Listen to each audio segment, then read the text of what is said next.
शुभारंभ करते हैं। देखिए, सबसे पहले यूएस बेसिस नेक्स्ट। ईरान का आर्मी चीफ कह रहा है कि यूएस बेसिस पे हम अटैक करने वाले हैं। US bases in the Persian Gulf are not going to be the same. American की एंट्री पर्शियन गल्फ में, स्ट्रेट ऑफ हॉर्मोस में, इवन रेड सी में मना है। ईरान डिक्लेयर कर रहा है कि ट्रंप साहब, आपने बोला कि स्ट्रेट ऑफ हॉर्मोस अमेरिका की टेरिटरी है, हम डिक्लेयर करते हैं कि अमेरिका और अमेरिका के दोस्तों की, खासकर अमेरिकन की, इसराइलीज की, रेड सी में, गल्फ ऑफ ईडन में, स्ट्रेट ऑफ हॉर्मोस में और पर्शियन गल्फ में आपकी एंट्री मना है। If you come you will come on a one way ticket. और अमेरिका की बेसिस फिर वैसे ही नहीं होंगी जैसे पहले थी।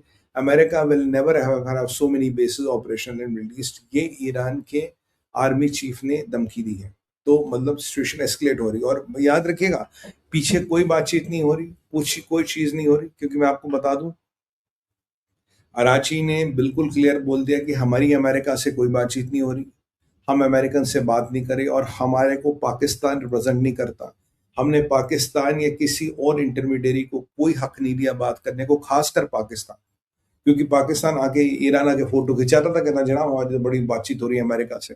याद कीजिए, 2 दिन पहले वो झूठा शाहबाज कह रहा था कि भाई हमारा तो बस बिल्कुल, हम बहुत जल्दी पीस डील अनाउंस करने वाली। Peace deal is not even here.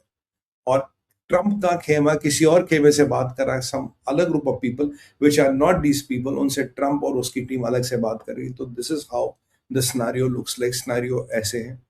और अब ईरान का जो नया आर्मी चीफ है उसने बोला है कि मैं एक भी अमेरिकन बेस को यहाँ चलने दे दूंगा, अमेरिकन शिप्स आएंगे तो उनको अटैक करूंगा और अमेरिका का कोई भी सिपाही आए उसको हम मार डालेंगे। तो ये एक एम्बार्गो अमेरिकन का, इसराइलीज का पर्शियन गल्फ पे, गल्फ ऑफ ईडन पे, रेड सी पे और स्ट्रेट ऑफ हॉर्मोज पे डिक्लेयर कर दिया गया है। यहाँ वॉर रेटोरिक और वॉर हिस्टीरिया हमें इंक्रीज होता नजर आ रहा है। याद रखिए, America is preparing for war, मेरा असेसमेंट है।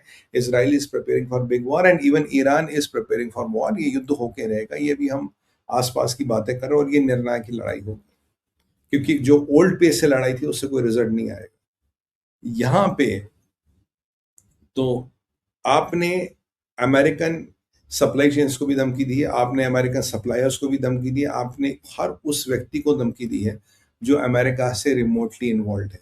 और अगर वो गल्फ स्टेट्स में कहीं रहता है तो वो व्यक्ति, वो कंपनी, वो सप्लायर ऑटोमेटिकली ईरान के निशाने पे आएगा। ऐसा ईरान कहता है कि वो व्यक्ति, वो सप्लायर, वो स्टेट मेरे निशाने पे डायरेक्टली आएगा अगर वो यहाँ रहता है। तो it's directly a target and you will be directly declared as a target. ये ईरान का फरमान जारी हुआ पर। और जो ईरान के नए जनरल, जिसे आपको याद होगा मुशर्रफ ने भाई क्या कहते प्रमोशन की है, जो प्रमोशन नए जनरलों की है, उसके बाद इनके तेवर और बढ़ गए हैं, ये और जहरीले हो गए हैं। और कहीं ना कहीं वन मैन अप एक से बड़ा एक से बड़ा एक अपने आप को दिखाने की कोशिश हो रही है। अब ट्रम्प थ्रेट, ट्रम्प के बारे में भाइयों हम क्या जानते हैं। देखिए, ईरान का जनरल ट्रम्प को सीधा कहता स्ट्रेट ऑफ हॉर्मोस की छोड़ो, मतलब इट्स अ जोक। मतलब तेरे में इतनी हिम्मत कैसी हुई, तूने बोला straight of Hormuz American territory है। स्ट्रेट ऑफ हॉर्मोस की छोड़ो, अमेरिका की सिक्योरिटी छोड़ो, एलाइज की सिक्योरिटी छोड़ो, इसराइल की सिक्योरिटी छोड़ो। Trump, mister Trump, you worry about your personal security. यानी कि ट्रम्प के जीवन पे एक और खतरा है, यानी कि एक और अटैक हो सकता है। आपने देखिए जो तुर्किया में हुआ था उसमें ट्रम्प बाल बाल बचा है। जो तुर्किया को लेके और भी रेवलेशंस हो रही, जो भी हमें पता लग रहा, तुर्किया में Trump was lucky to walk alive. और अब की बार ट्रम्प को फिर अटैक दिया और या फिर अटैक की धमकी दी रही। इसमें ट्रम्प का परिवार भी शामिल है, इसमें ट्रम्प का कैबिनेट भी शामिल है, इसमें अमेरिकन भी शामिल है। तो एक भयंकर अटैक की धमकी और दी जा रही है। और ये बिल्कुल पब्लिकली दी गई है, ट्रम्प को संबोधित करके दी गई है।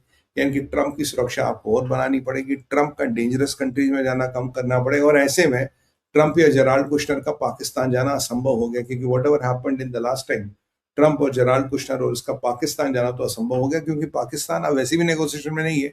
ईरान ने कह दिया पाकिस्तान से कोई काम नहीं ले रहे। इनकी ईरानियों ने भी पाकिस्तान के पिछवाड़े पे लात मार दी, बोले किसी काम के नहीं है, ना काम के ना काज के, दुश्मन अनाज के। ये बड़ी चीज है। अब यूएस ट्रूप्स बाउंटी, ये कैसा? ईरान का नया आर्मी चीफ हतामी, ये बड़ा एग्रेसिव है। इसने आज स्कीम निकाल दी है ऑफिशियल। किसी भी अमेरिकन सोल्जर को आप पकड़ के लाएं या उसकी लाश लाएं या उसको मारे भी, अगर आप you can prove the kill, you will get $30,000 as a reward. और ये स्कीम आपके ईरान की सेना के लिए, आईआरजीसी के लिए, बेसिस मलेशिया के लिए, कुर्द फोर्स के लिए, अब मैं जहादियों का मुझे पता नहीं, बाकी सबके लिए ओपन कर दी गई है। वैसे भी बेसिस मलेशिया को बोला गया है कि अब बेसिस मलेशिया इंटरनेशनली ऑपरेट करेगा, और जब ये बेसिस मलेशिया इंटरनेशनली ऑपरेट करेगा तो ये बाउंटी अनाउंस कर दी गई है, $30,000 पर अमेरिकन किल। ये बाउंटी अनाउंस कर दी गई और bases Malaysia has to kind of work international. तो जो बेसिस मलेशिया पहले अंदर काम करता था उसको बाहर भेजेगा, क्योंकि Kurd force is not good enough to handle everything. तो यहाँ बहुत बड़े अमेरिकन टारगेट्स को आइडेंटिफाई कर दिया गया है, और उन टारगेट्स के लिए बेसिस मलेशिया को भेजा जाएगा, और पर किल $30,000 ऑफिशियली अनाउंस कर दिया। अमेरिका का सिपाही हो, अमेरिका का कोई वो हो। अब ये स्कीम क्या जहादियों पे लगती है नहीं लगती, ये आई डोंट नो, बट अगर ये स्कीम अनाउंस की गई है तो भाई इसके बाद पीस डील का कोई स्कोप नहीं है, क्योंकि ये ईरान का आर्मी चीफ है और कह रहा है अमेरिकन सोल्जर को मारो तो $30,000 आपके खाते में डाल दो, just kill one American soldier. ये डेंजरस स्कीम है, ये बाउंटी हंटिंग है, और ये वही वाली बात है कि मतलब फतवा आपने जारी कर दिया और इतना आपने इनाम जारी कर दिया। तो इससे रीजन की स्टेबिलिटी और खतरे में आ गई है। वैसे आप जानते हैं कि रीजन में बड़ा मसला हो पायलट्स को लेके। अब देखिए पायलट्स के मसले पे भी मैं आपको थोड़ा अपडेट दे दूं, क्योंकि कतर कह रहा हाँ आपके पायलट गिरे थे, एक पायलट की कुछ रिमेन्स थे वो हमने ईरान को हैंड ओवर कर दिए, बाकी 2 पायलट हमें मिले नहीं। ईरान कह रहा है कि इन्होंने हमें कुछ हैंड ओवर नहीं किया, इन्होंने हमें साइट नहीं दिखाई। कतर कह रहा है हमने इनको साइट दिखाई। कह रहा है जी इन्होंने 2 पायलट अपने पास रखे, अमेरिका को दे रखे। मुझे लगता है इनका डाउट है कि इन्होंने 2 पायलट अमेरिका को दे रखे और अमेरिका उन पायलट्स को यूज करके कुछ करना चाहता है। At the time of a leverage America उन पायलट्स को यूज करेगा, ये इनका मानना है। So things are really getting bad here, क्योंकि कतर भी कहीं ना कहीं निशाने पे आ गया है। अब हूती अटैक के बारे में हम क्या जानते हैं सर? तो मतलब पायलट्स का भी मैंने आपको अपडेट कर दिया। हूती अटैक का ये है कि सऊदी कह रहे थे हम हूतियों पर अटैक करेंगे, सऊदियों ने अटैक नहीं किया। सऊदियों ने रॉकेट्स, मिसाइल्स इत्यादि का सपोर्ट दिया यमन की सरकार को। यमन की सरकार ने क्लेम ऐसा आया है कि जबरदस्त अटैक किया हूतियों पे, और हूतियों पे कम से कम 180 अटैक्स हुए, 180 अटैक, इनकी 180 रॉकेट मिसाइल इत्यादि जो भी किया है, अंदर करके कोई अटैक नहीं किया, रॉकेट मिसाइल इत्यादि से अटैक किया। और कम से कम हुतियों के 200 आतंकवादी 200 आतंकवादी मारे गए हैं। हुतियों ने वापस में 8 मिसाइलें चलाई सऊदी के शिप्स पे टुवर्ड सऊदी अरबिया। सऊदी का नया ऑयल इंफ्रास्ट्रक्चर भी अटैक हुआ, आज भी हुआ, आग उसमें लगी है। 8 मिसाइलें चलाई हैं इनके शिप्स के ऊपर और इनके ऑयल इंफ्रा को अटैक किया।